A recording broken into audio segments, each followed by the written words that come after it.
Assalamualaikum warahmatullahi wabarakatuh. Innal hamdalillah nahmaduhu wa nasta'inuhu wa nastaghfiruh wa na'udzu billahi min shururi anfusina wa min sayyiati a'malina. Man yahdihillahu fala mudilla lahu wa man yudlil fala hadiya lahu. Wa asyhadu an la ilaha illallah wahdahu la syarika lah wa asyhadu anna Muhammadan abduhu wa rasuluh. Allahumma shalli wa sallim wa barik ala nabiyyina Muhammadin sallallahu alaihi wa ala alihi wa ashabihi wa man tabi'ahum bi ihsanin ila yaumiddin. Amma ba'd. Bersyukur kita pada sore yang berbahagia ini dipertemukan Allah di majelis ini dalam keadaan sebagai seorang muslimah yang diberikan kesehatan oleh Allah Tabaraka wa Ta'ala, nikmat yang wajib dipelihara hingga datangnya kematian menjemput kita. Semoga Allah memberikan karunia istiqomah sehingga kelak kita diberi nikmat mati dalam kondisi husnul khatimah. Salawat dan salam semoga terlimpah kepada junjungan kita baginda Nabi Muhammad sallallahu alaihi wasallam. Demikian pula untuk keluarga beliau, keturunannya, para sahabatnya, dan seluruh pengikut-pengikutnya yang setia hingga tibanya hari pembalasan. Para ibu, saudari yang dirahmati Allah Tabaraka wa Ta'ala,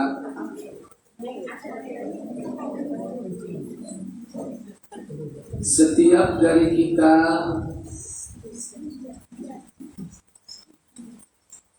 berharap apa yang telah kita usahakan ini diterima oleh Allah Jalla wa'ala,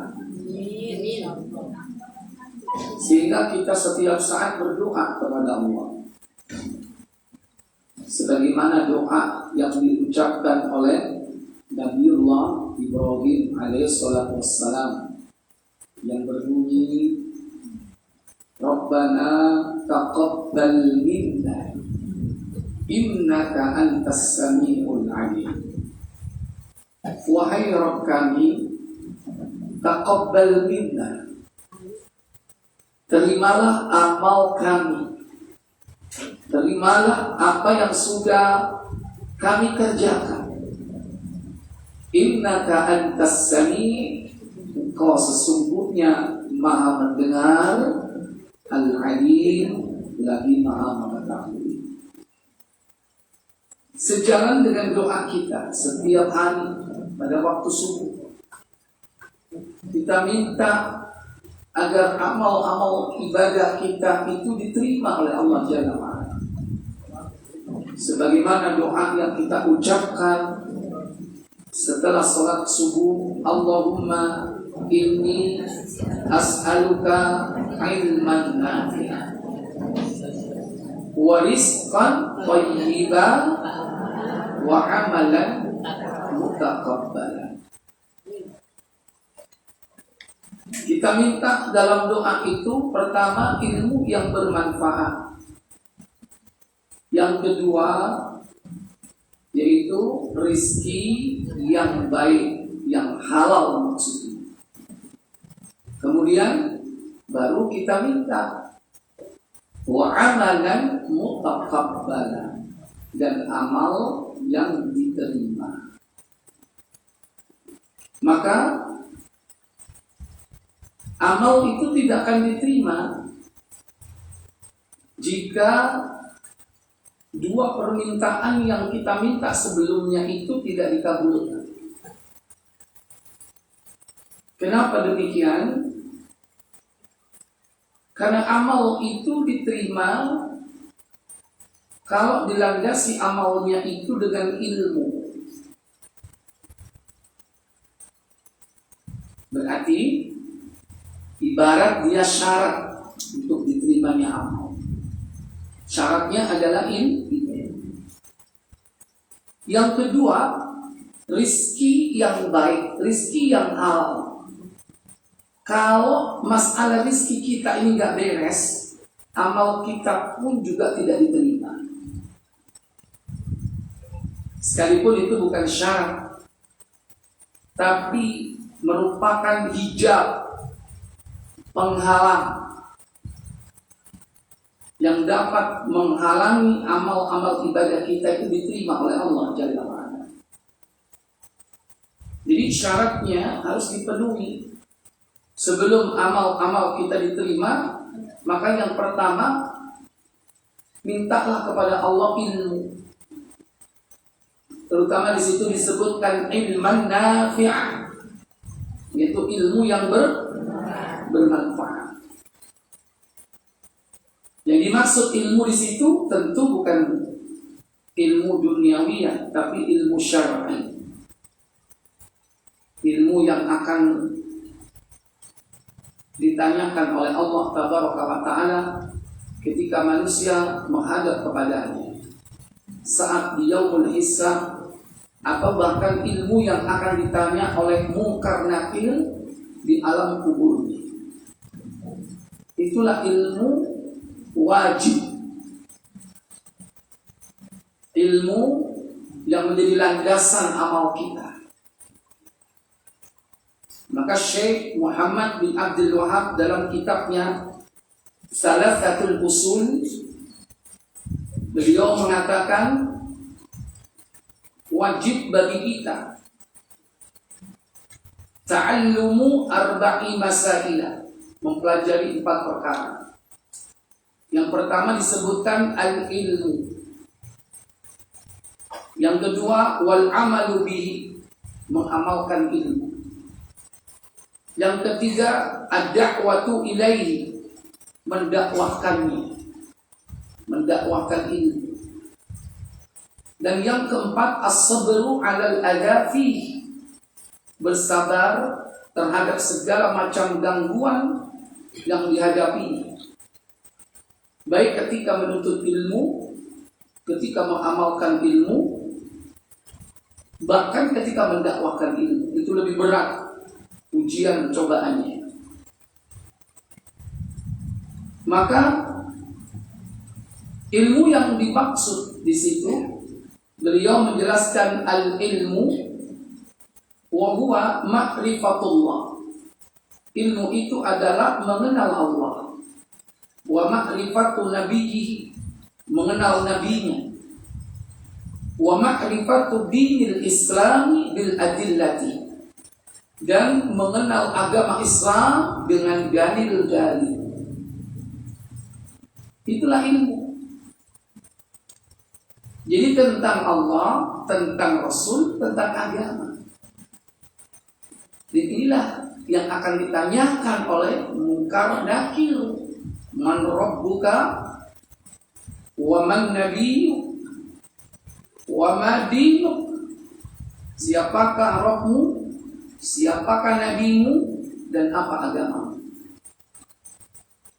Itu yang akan ditanya. Karena itu ilmu yang wajib untuk kita ketahui. Setiap pribadi muslim harus tahu itu. Harus tahu tentang Allah, harus tahu tentang nabinya, harus tahu tentang agama. Al-Islam, al-Iman, al-Ihsan, itu tingkatan agamanya yang harus kita tahu. Dan itu nanti yang akan ditanyakan oleh Munkar Nakir. Dan itulah yang harus kita cari setiap hari. Maka sebelum kita mencarinya, kita berikrar. Kita ucapkan bahwa kita ini rela untuk mencarinya. Mencari Allah, mencari Rasulullah, mencari agama. Kita ikrarkan 3 kali setiap pagi dan petang. Raditu billahi rabba, aku rela Allah itu Rabbku. Itu berarti mencari, kita sudah ikrar akan mencarinya. Kemudian wabil islami dina, dan aku rela Islam sebagai agamaku. Itu berarti kita setiap hari berikrar untuk mencari ilmu agama itu, mengenalnya, sampai kemudian mencintainya, sampai kemudian mengamalkannya. Wa bi Muhammadin nabiyyan wa rasulan, dan aku rela bahwa Muhammad adalah nabi dan utusannya. Kita berikrar setiap hari, berusaha untuk mempelajari bagaimana perjalanan Nabi, bagaimana sepak terjangnya, bagaimana sifat-sifatnya, sehingga sampai kita mencintainya, sehingga kita sampai kemudian mentaati. Nah, kalau itu sudah dilaksanakan dengan baik, semoga nanti dimudahkan untuk menjawab pertanyaan muka dan hidup.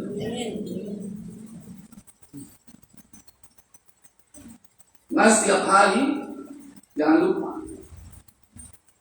kita selalu meminta kepada Allah bahwa dengan ilmu itulah amal-amal kita akan diterima oleh Allah. Para ulama merumuskan bahwa amal diterima itu syaratnya 2. Nah, itu terangkum dalam ilmu itu. Syarat diterimanya amal seseorang itu pertama, yakni al-ikhlas, ikhlas. Yang kedua, al-mutaba'ah. Mutaba'ah itu mengikuti tuntunan. 2 ini tidak akan diketahui kecuali dengan mempelajari ilmu. Termasuk di dalamnya mempelajari ilmu itu, bagaimana supaya orang itu memahami apa makna ikhlas. Ikhlas secara bahasa yaitu murni. Ibarat air ini tidak ada campuran, murni, 100% murni. Tidak ada tehnya, tidak ada gulanya. Ibadah kepada Allah juga begitu. Syaratnya pertama murni, lillah, semata-mata karena Allah. Ibadah kepada Allah itu harus bersih. Al-munafi lisyirki wa riya, meniadakan syirik dan riya. Nggak boleh ada syirik, karena amal-amal kita tidak akan diterima oleh Allah kalau seseorang itu berbuat syirik. Bahkan amal yang sudah ada jadi hangus kalau dia berbuat syirik. Jadi syaratnya harus apa? Mentauhidkan Allah, jauh daripada syirik. Kata Allah dalam surah Al-Kahfi, surah yang ke-18, ayat yang ke-110 kalau tidak salah. 100 ayat yang terakhir.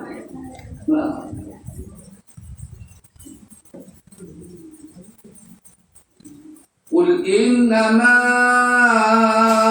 ana basyarum mithlukum yuha ilayya annama ilahukum ilahun wahid wa man kana yarju liqa'a rabbih falyamal 'amalan shalihan wala yusyrik bi'ibadati rabbih ahada. Ayat berapa? Silakan. Katakanlah, sesungguhnya aku ini hanya seorang manusia seperti kamu yang diwahyukan kepadaku, bahwa sesungguhnya Tuhan kamu itu adalah Tuhan yang Maha Esa. Barang siapa mengharap perjumpaan dengan Tuhannya, maka hendaklah ia mengerjakan amal yang soleh, dan janganlah ia mempersekutukan seorang pun dalam beribadah kepada Tuhannya. Ya. Faman kana yarju liqa'a rabbih, dan barang siapa yang berharap pertemuan dengan Allah kelak di akhirat, dengan pertemuan yang indah, melihat wajahnya, kenikmatan tertinggi untuk meraihnya. Maka apa yang harus dilakukan? Falyamal amalan salihah. Hendaklah dia mengerjakan amal saleh. Apa amal saleh? Amal yang sesuai dengan tuntunan, itu amal saleh. Kalau nggak sesuai tuntunan bukan amal saleh. Tahu nak kayak ini poso. Kapan poso apa? Ini poso. Binginane poso. Saya ini poso. Aku ini ngamal no poso ngerobot. Ambek muti. Naruh. Ustaz usah takut mau amal no. Gak ada perintah, gak ada contoh dari Nabi. Dia baca zikir ribuan kali. Jangan sampai mau copok, mau kamari-mari. Cinta woco ini la ilaha illallah. Lu api, tapi cek suwe ini. Iyo aku ini moco kudu sampai target. Targetku saya ketemu.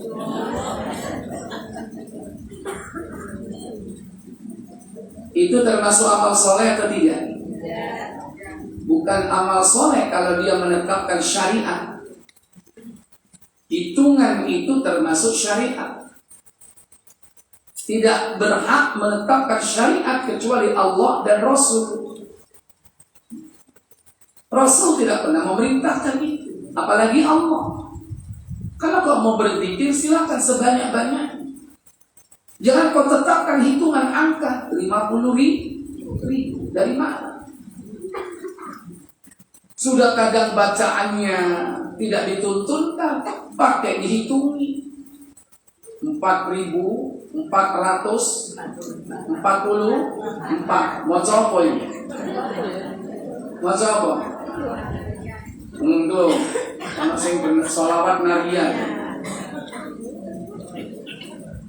Wis sholawate gak ana tuntunane. Diwaca petang atus petang bulu Pak, sopo sing ngajari? Amal soleh atau bukan? Hah? Bukan amal soleh. Kalau amal itu tidak didasarkan tuntunan. Falyamal amalan salihah. Berarti amal soleh itu amal yang sesuai tuntunan. Maka syarat diterima amal itu tadi. Syarat kedua al-mutaba'ah. Sesuai tuntunan.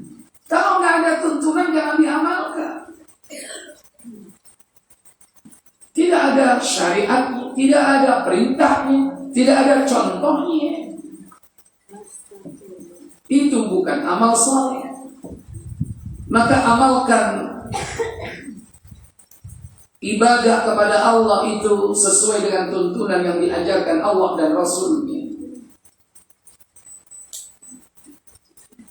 Maka itu akan disebut dengan amal saleh. Setelah amal saleh ini sudah bagus, wala yusyrik bi'ibadati rabbi ahada. Dan jangan sekali-kali kalian menyekutukan Allah dengan sesuatu apapun. Berarti harus murni karena Allah. Ikhlas. Jangan sampai berbuat syirik. Kalau menurut ayat ini, dia tidak memenuhi syarat. Gak akan pernah bertemu dengan Allah kelak. Maka bersihkan akidah kita dari kesyirikan. Bahkan apa yang sudah kita bangun dari amal soleh ini hancur. Gara-gara apa? Syirik.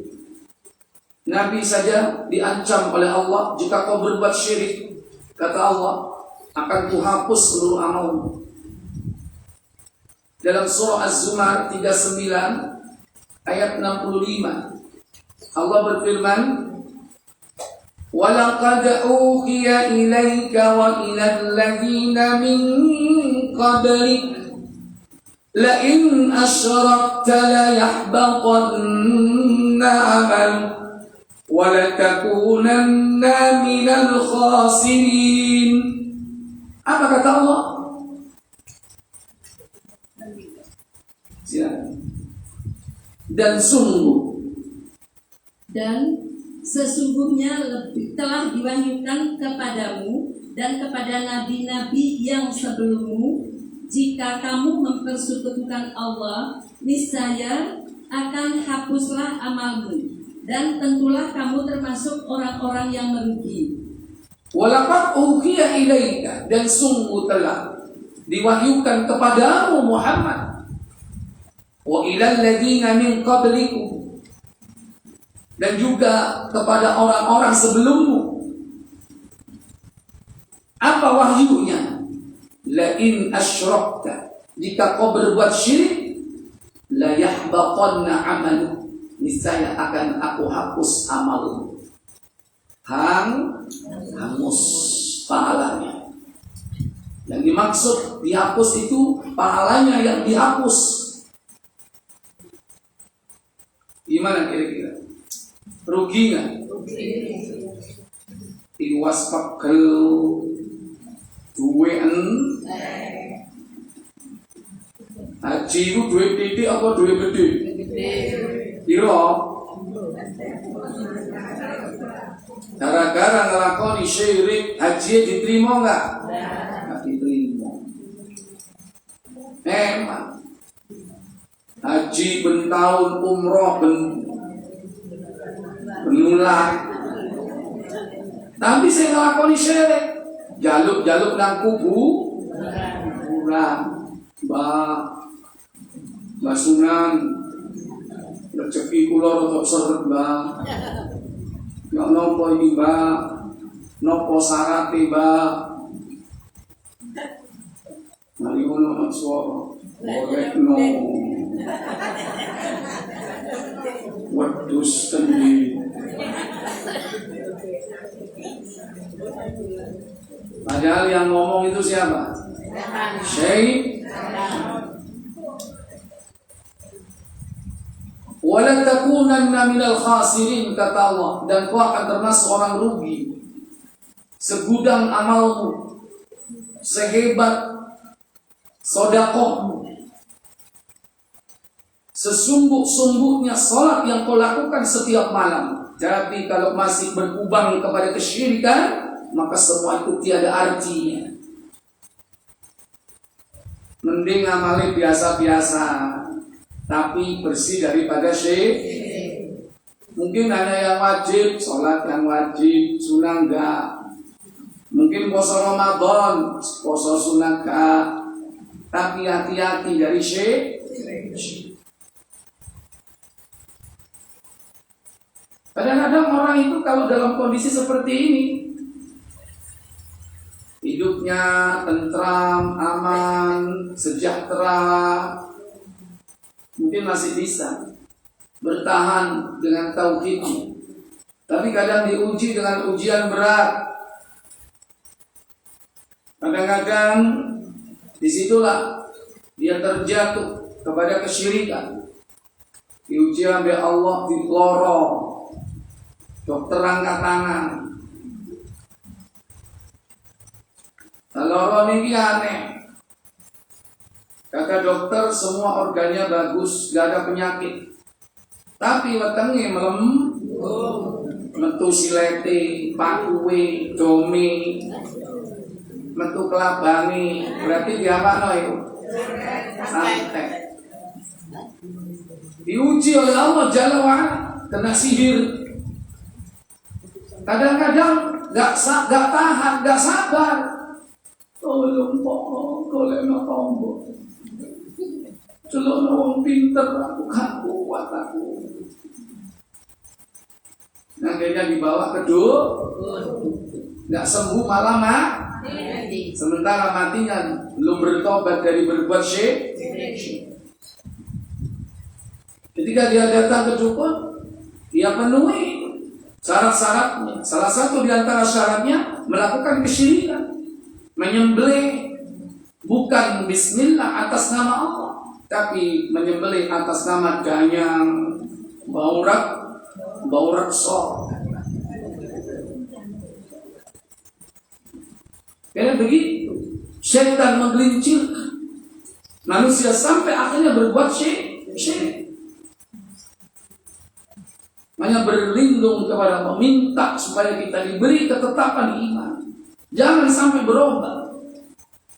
Baca doa, ya muqallibal qulubi tsabbit qalbi ala din. Wahai zat yang membolak-balikkan hati, tsabbit qalbi, teguhkan hatiku ala dini, atas agamamu. Karena kita diperintah untuk teguh, istiqamah dalam ucapan Rabbuna Allah. Orang yang mengucapkan kalimat Rabbuna Allah kemudian dia teguh pendirian, itu orang yang menghindarkan dirinya dari kesyirikan. Berdoa kepada Allah, minta jangan sampai masuk ke dalam dosa terbesar, yaitu ithmun azim, yaitu syirik. Zulmun azim, yaitu syirik, kezaliman yang paling besar. Maka ini dua syarat supaya amal kita diterima. Kalau tidak memenuhi dua syarat, ikhlas wal mutaba'ah, maka amal-amal kita tidak akan diterima oleh Allah. Bisa jadi dia amalkan amal itu sesuai tuntunan, tapi nggak ikhlas, masih terindikasi syirik. Termasuk syirik kecil. Apa itu? Ria. Amal-amal kita tidak diterima karena ria. Itu syirik kecil. Kalau syirik besar itu menghapus seluruh amal. Kalau syirik kecil ria ini, amal kita pun kalau dilandasi dengan ria, maka amal itu tidak diterima. Kalau wong takok cerita, butuh none amale akeh. Alhamdulillah, jeng mampuni aku tahajud 33 rakaat.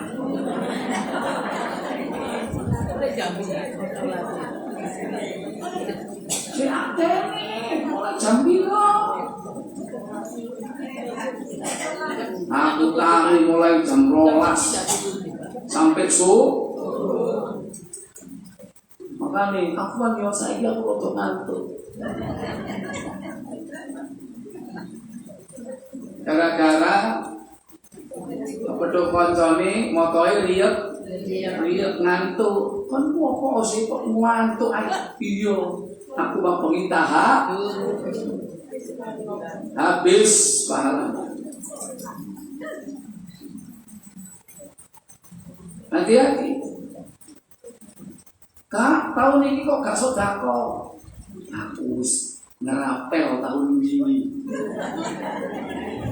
Gak kuat gara-gara ditakoi. Kenapa kok gak sodako?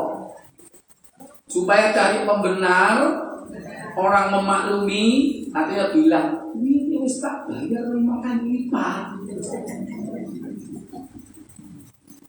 Ya, ini hati-hati. Ria, Pak.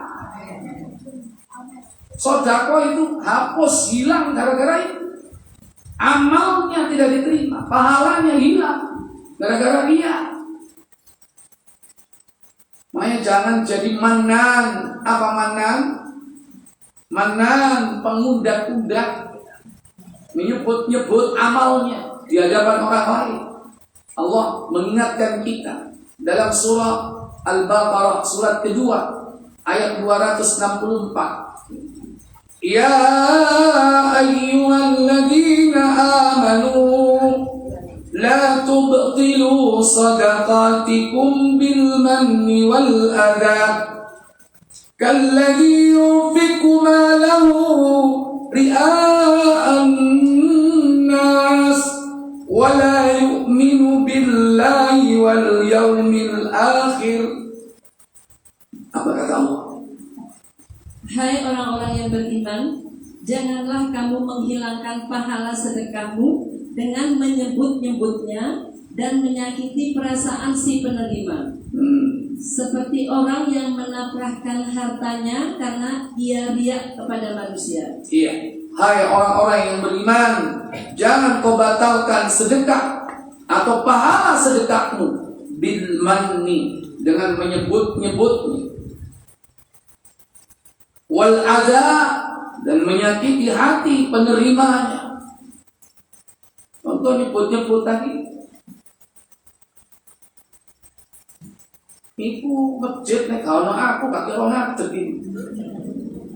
Wah, aku sing biaya ya kabeh aku. Habis ya? Habis. Meskipun dia ngomong sama anaknya, meskipun dia ngomong sama keluarga dekatnya, amal itu kalau bisa disembunyikan. Kalau itu loh harta kita simpan amal itu untuk diri kita. Hanya kita dan Allah saja yang tahu. Kadang-kadang orang itu ya itu panas-panasin, akhirnya apa? Brojol. Wabe dituduh nang kabeh amal. Karena takut dituduh amalnya sedih. Karo. Kalau apa-apa nih kon loro tak tuduhno. Nah, wis mulai. Pak? Panas. Dipanas, Pak? Apa yang ditunjukkan, aku wis ngene, aku wis ngene, aku wis ngene. Iku tak kei. Habis ape pahala. Kalladhi yunfiqu malahu ria'an nas, seperti orang yang menginfakkan harta karena riya. Maka Allah umpamakan, famathalu kamathali safwanin 'alaihi turab fa'asabahu wabilun fatarakahu salda. Apa katanya? Seperti orang yang menafkahkan hartanya karena riya kepada manusia dan dia tidak beriman kepada Allah dan hari kemudian. Maka perumpamaan orang itu seperti batu licin yang di atasnya ada tanah, kemudian batu itu ditimpa hujan lebat, lalu menjadilah dia bersih, tidak tertanam. Iya, batu itu licin kembali, tanahnya itu pun hilang karena tertimpa hujan lebat. Debu di atas batu itu pun hilang sirna. Seperti itu gambaran pahala orang-orang yang suka menyebut-nyebut amalnya. Hati-hati. Jangan kita yakni menjadi orang yang menyebut amal perbuatan kita di hadapan manusia. Kalau tidak di hadapan manusia, boleh. Cing, aku mau sodako cing. Kucing ini dicangok, apa-apa. Pamer nang kucing nggak masalah, nggak ada hubungan.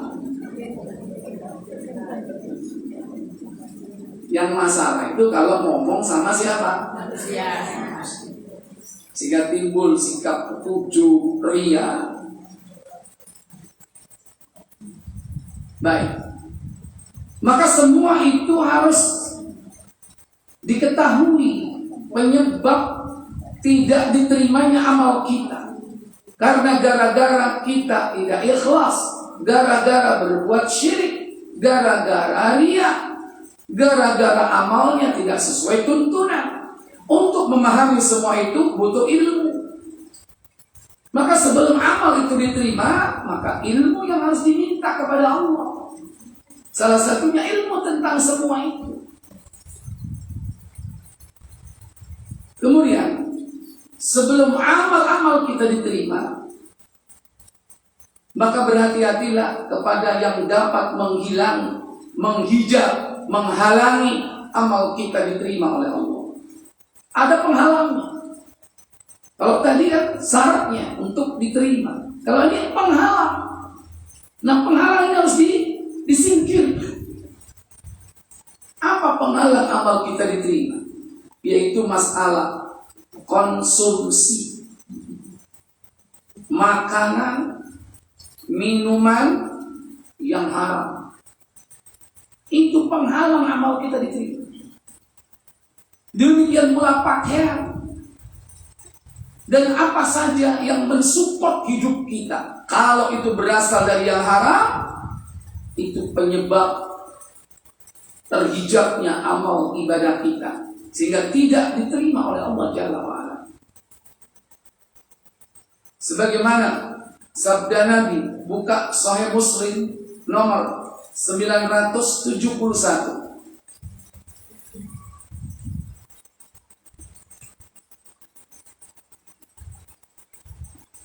Maka setelah ilmu kita minta apa? Wariskan thayyibah. Karena rizki yang tidak thayyib, rizki yang haram, maka ini penyebab amal kita tidak diterima oleh Allah. Tidak. Dari Abu Hurairah radhiyallahu anhu katanya, Rasulullah Shallallahu alaihi wasallam bersabda, Apa sabda beliau?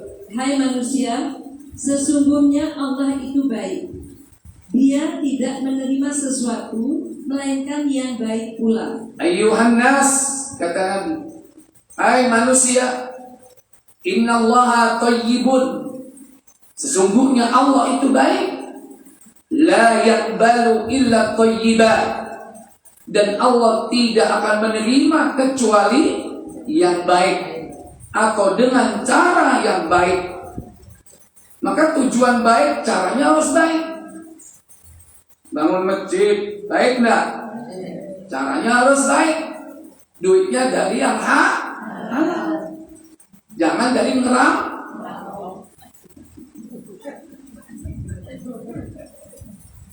Bangun panti asuhan, bagus nggak? Tujuannya baik, tapi jangan salah. Allah tidak akan menerima kecuali dengan cara yang baik. Tapi kalau bangun panti asuhan, duitnya dari korupsi, baik nggak? Sebagaimana kebalikannya, cara yang baik, tujuannya harus baik. Itu apa? Niatnya harus baik. An-niyatus salihah, niat yang baik. Dua-duanya ini harus memenuhi syarat. Kemudian Nabi mengemukakan ayat. Dua ayat disebutkan dalam Al-Quran, dalam hadis ini, surah Al-Mu'minun ayat 51 dan surah Al-Baqarah 172. Apa kata beliau?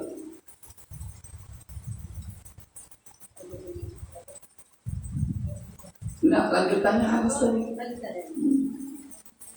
Dan sesungguhnya Allah telah memerintahkan kepada orang-orang mukmin seperti yang diperintahkannya kepada para rasul. Apa perintah Allah kepada Rasul? Firman-Nya, wahai para rasul, makanlah makanan yang baik-baik atau halal dan kerjakanlah amal soleh. Iya. Kulu min thayyibati ma razaqnakum. Wahai Rasul, makanlah yang baik-baik yang Allah rezekikan kepadamu. Wa'malu salihah, dan kerjakanlah amal saleh. Berarti rezeki yang baik itu berhubungan, berkaitan erat dengan apa? Amal saleh.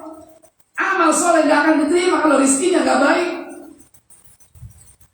Kemudian, sesungguhnya Aku maha mengetahui apa yang kamu kerjakan.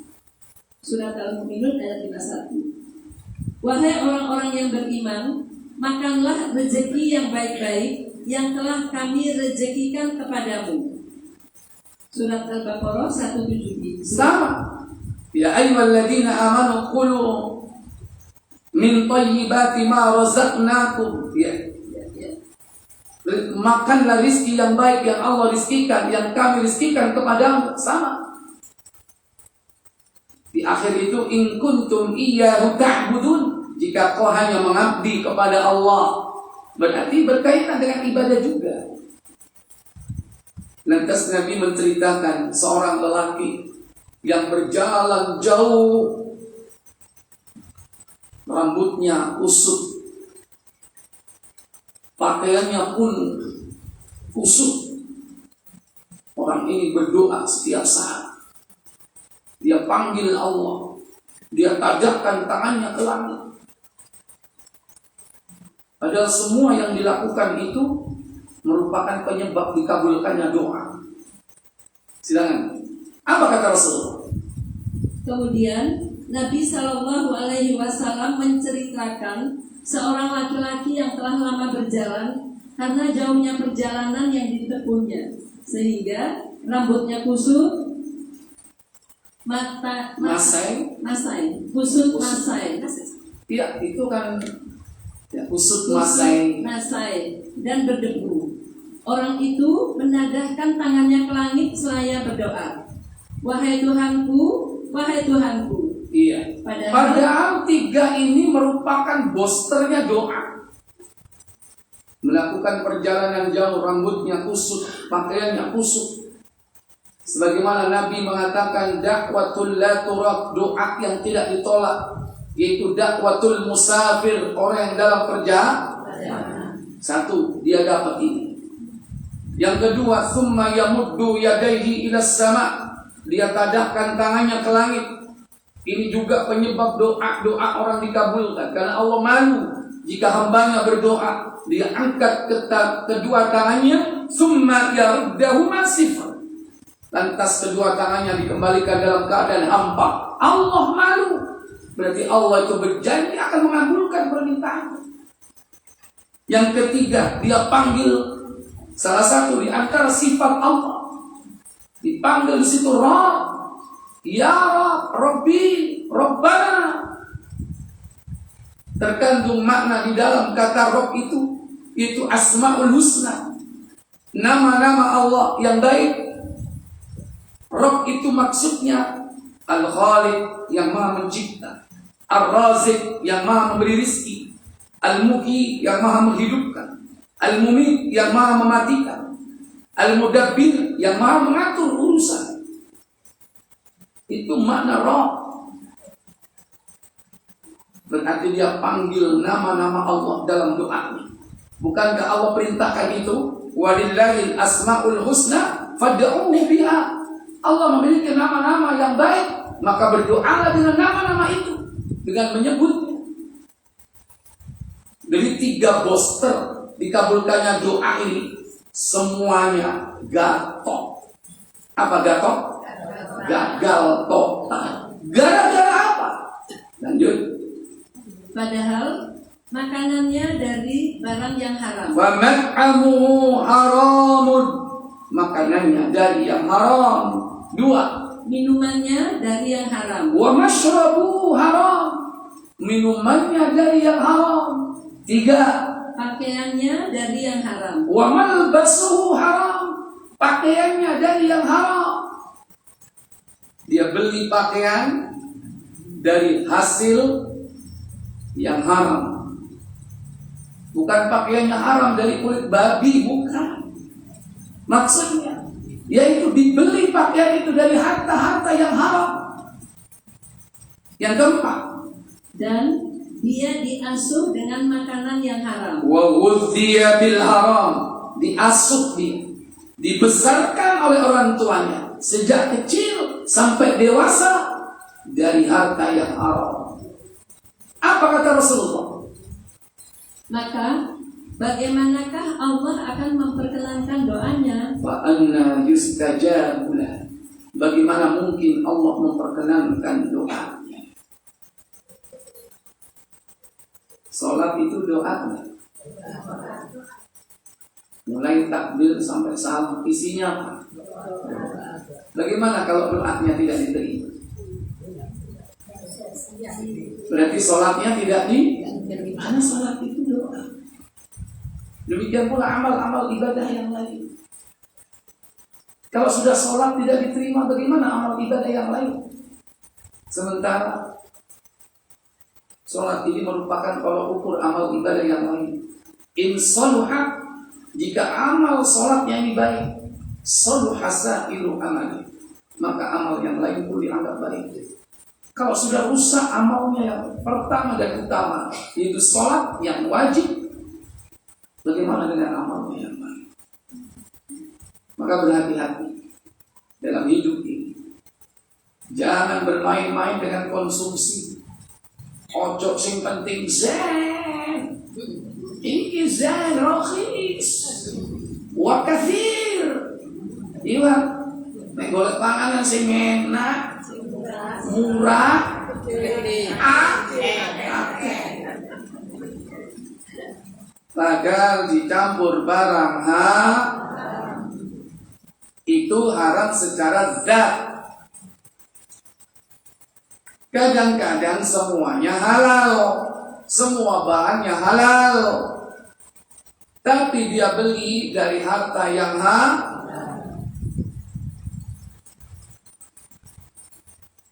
kalau secara zat haram, jelas sekali. Bakso bab 1, ya, haram nggak? Bakso bab 1, babi, haram nggak? Jelas secara zat. Tapi kadang-kadang yang dipangan halal. Sego, pecel, halal nggak? Tapi duwe oleh atau dia suhul jualan dapat faedah, tapi suhulnya korot nipu bujui wong, hasilnya haram atau tidak? Hati-hati. Kawi 16 wara kawi ini paling apik iki Kak. Temenan iki. Kawi siji padahal bujuk enggak? Hasilnya jadi haram. Kadang kita ini tahu zat yang halal, tapi tidak tahu bagaimana cara memperoleh dengan halal. Kita tahu cara memperoleh harta yang halal, tapi kadang kita tidak mau tahu tentang produk yang kita mau konsumsi. Yang penting enak. Hati-hati.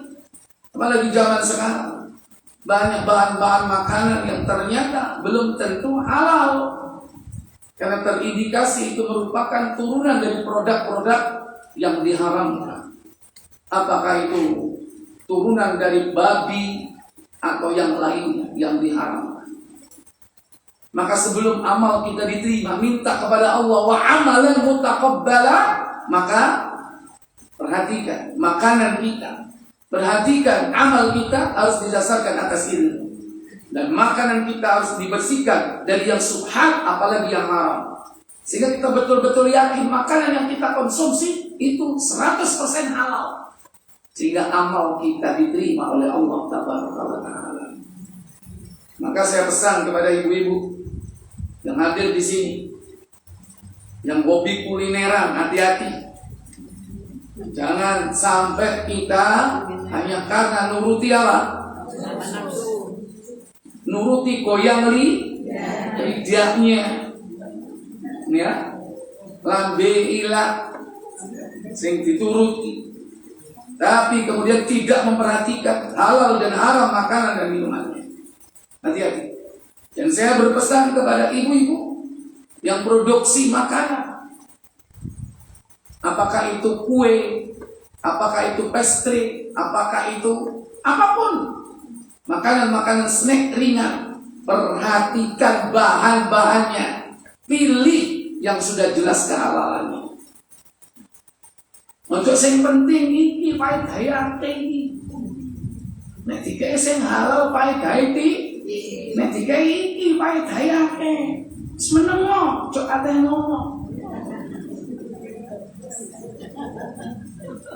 Lah, tak omongno. Macam-macam. Jaluk piro sing menengo ya. Nang tak teplok piro menengo. Kalau seandainya itu dilakukan dan berhasil, berapa banyak dia menyusahkan, mengakibatkan doa-doa orang tidak dikabulkan. Itu bisa menjadi dosa jariah buat orang lain. Hati-hati. Ya, mungkin ini yang bisa saya sampaikan sebelum saya tutup. Saya buka sesi tanya jawab. Silakan Ibu, siapa yang mau bertanya? Ustaz, mau tanya, kan ada panitia untuk agar awal yang bersensitif. Ya, alkohol walaupun 1% tidak boleh. Ya, tidak boleh dikonsumsi. Ibu Ya. sekalian, ini ada pertanyaan. Ada vanili yang mengandung alkohol 1%. Itu yang ditanyakan sama Ustaz. Boleh atau tidak? Itu jawabannya Ustaz. Ya, jadi kaidah dalam Islam itu apa yang banyaknya menyebabkan mabuk, sedikitnya haram. Ma askaro kathiru, apa yang banyaknya itu diharamkan. Faqaliluhu haramun, sedikit pun tetap haram. Kalau banyak haram, sedikit juga tetap haram. Nggak ada alasan. Oh gak apa-apa, mangan babi seperti gak mun. Oh gak apa-apa, minum khamar seperti gak men. Bahaya lah ini. Tetap haram. Oh gak apa-apa, zina seperti gak men. Bahaya nggak kalau sudah diteruskan seperti ini? Nggak ada. Yang haram tetap haram. Nggak ditolerir. Nggak ada kompensasi apapun. Ya, jadi walaupun hanya sedikit. Dan masih banyak bahan-bahan yang lain. Kadang-kadang bukan dengan alkohol, tapi dengan tuak, dengan arak dicampur. Supaya apa? Mengembang, mumbul. Iya, jelek kata nenek nongkok roti ku bantah. Iya.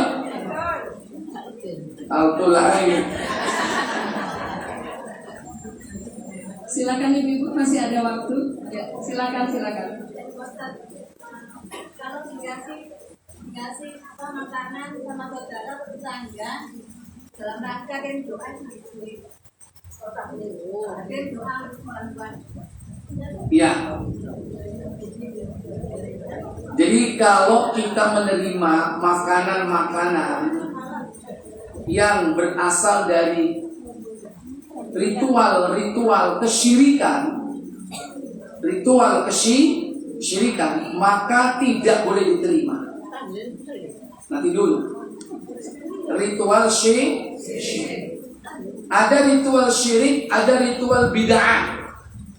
Kalau ritual kesyirikan mutlak. Loh ini apa? Ini bancaan. Mereka kan di punden. Ini bancaan teko punden. Dalam rangka apa ini nang punden? Ini sedekah, Bu. Biasanya di situ ada ritual syirik. Seluruh makanan yang tidak boleh dimakan. Karena itu dipersembahkan untuk kanyang supaya disoe aman, ora ono ribet, reridu. Mbak, kula sagete namung maringi niki, Mbak. Boten gagah malih, namung wedhus tunggal. Apalagi disembelih dalam rangka ritual kesyirikan tersebut, nggak boleh dimakan. Tapi boleh diterima kalau dikasih itu, Ustaz. Nggak boleh. Atau ditolak. Ditolak kalau bisa. Ya. Yang kedua, ritual bid'ah. Contoh, oleh sego berkatani tahlilan. Kirim bunga. Makanannya halal, boleh dimakan, nggak apa-apa. Tapi kalau ditanya apakah diterima atau tidak, itu terserah antum. Kalau saya tolak, meskipun makanannya halal. Kenapa? Kalau saya menerima, berarti saya membenarkan acara itu. Membenarkan. Ya kan? Apalagi dia ngomong, "Engko deloken gak teko diundang." Datang nggak diundang? Enggak. Delok gak teko diundang, tapi badokane gelem. Ya apa nek dingonokno? Gak hawas ini. Makanya aja diterima. Caranya menolak bagaimana Ustaz? Ngapunten jenggih. Sampun terbiung bukan enten sinten. Jenengan suka akan lagu mawon. Hafal karya makanya yang kasihkan yang lain aja. Meneh tiga imane enggak? Aman nggak kalau nggak dikasih? Aman. Pelong sudah, nggak repot. Yang repot itu dalam hati nggak nerima, tapi diterima. Dalam hati nggak nerima, cari aku gak seneng ini. Aku dianggap bener no kelakuan ini. Tapi gak terima, gak enak oke. Akhirnya nggak mau mamam, gak dipangan. Iya, penting ditolak. Kalau diambil dikatakan orang boleh dong. Ya itu terakhir alternatif. Alternatif. Tapi sing repot untuk menit kayak terus. Kan kalau hal itu Termasuk bid'ah hol. Haul itu memperingati hari kematian. Saya tanya, dalam Islam itu ada memperingati hari kematian Rasulullah enggak? Jangankan kematian, kelahiran aja enggak ada. Apalagi kematian. Terus apa sih agak nomor pertama kali memperingati hari kematian? Enggak. Tuntunan memperingati hari kematian. Pernah enggak Rasulullah memperingati kematian istri tercintanya Khadijah? Pernah? Pernahkah Rasulullah SAW memperingati hari kematian paman tercinta Hamzah yang mati syahid? Kok orang pinter kok Kanjeng Nabi? Kan begitu kan seakan-akan. Pernah siapa yang paling dicintai oleh Abu Bakar dari kalangan laki-laki? Rasulullah. Siapakah yang paling dicintai oleh Umar bin Khattab? Rasulullah. Pernahkah Abu Bakar pada zaman dia jadi khalifah memperingati kematian Rasul? Umar bin Khattab memperingati kematian Rasul. Lah zaman saya ini memperingati kematian kiai. Kematian ulama ini, ulama itu. Dari mana tuntunannya? Ayo tunjukkan dalil. Kelahiran berarti tasyabbuh bil kufar, mengikuti orang Yahudi dan Nasrani. ulang tahun. Ya, ulang tahun. Kelahirannya mengikuti Yahudi dan Nasrani. Nabi mengatakan, "Man tasyabbaha biqaumin fahuwa minhum." Siapa yang menyerupai suatu kaum yang termasuk kaum itu. Kalau kau cinta kepada Nabi, hari kelahiran Nabi itu hari apa? Hari Senin, bukan tanggal, hari. Senin dalam sepekan berapa kali? Dalam sebulan berapa kali? Dalam setahun berapa kali Senin? Maka Nabi mengajarkan kita setiap Senin, kalau kau cinta Nabi, apa? Puasa Senin, Kemis. Kalau Senin Kemis amal kita diangkat. Kalau Nabi, kenapa kau puasa hari Senin? Karena hari Senin adalah hari kelahiranku. Kalau konsekuensi mengikuti hari kelahiran Nabi, dia rajin puasa Senin Kemis. Gak setahun misal. Tiap Senin kau cinta kepada Nabi, poso Senin. Senin tambah ngiwi-ngiwi koncone, yuk kul, sing. Ayo yuk kul. Sing poso dimingi kulit buka kabeh ya.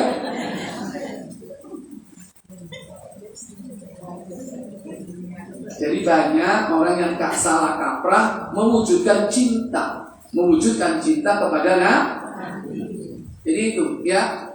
Jadi kalau ritual bid'ah, makanannya mungkin selama halal tidak ada masalah makanan itu dimakan. Tapi kalau menurut saya dalam rangka untuk tidak membenarkan acara itu, ditolak dengan cara yang baik. Kalau sudah ditolak, besok gak akan dikasih. Sojok nyai wong itu tak perlu diterima. Aman ya? Dimana diterima pekewo, bingung kok. bengi kalau uang tak kena sopo iki bingung. Kayak kucing tonggo tinggal kucing ya, konangan wongi bisa rame. Oh, pakai berkat kalau anak kucing.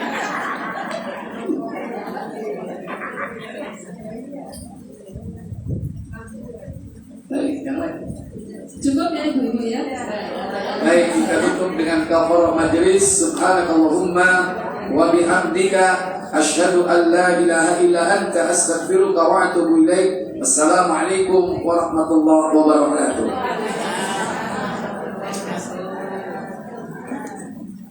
Terima kasih kepada saudara ini. Mudah-mudahan apa yang